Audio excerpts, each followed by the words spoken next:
eilisen. Mä muistan sen, kun juostiin pakoon nauraen. Hohoi. Mitähän sitä seuraavaksi keksi? Kahvikin on niin pirun kallista, että sitä ei kohta kellään varaa enää juua.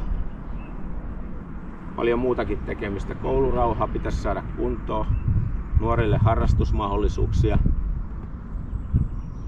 Eikä lista lopu siihen. Tuntuu aika loputtomalta. Pitäisikään pyrkiä vaikuttamaan näihin asioihin jollain. Jos vaikka pyrkisi kuntavaaliehdokkaaksi tai aluevaaleihin, tai vaikka molempiin. Tulihan sitä Vaahteranmäen Eemelistäkin joskus isona sitten kunnanvaltuuston puheenjohtaja kuulemma, että eikä se ole mahdotonta meikäläisellekään.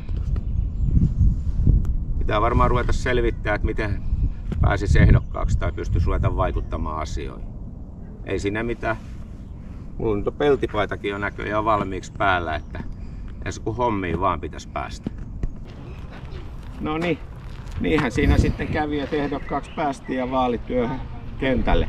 Muistakaahan kaikki käydä äänestämässä. Pienen pojan elämää, ei enempää, ei vähempää.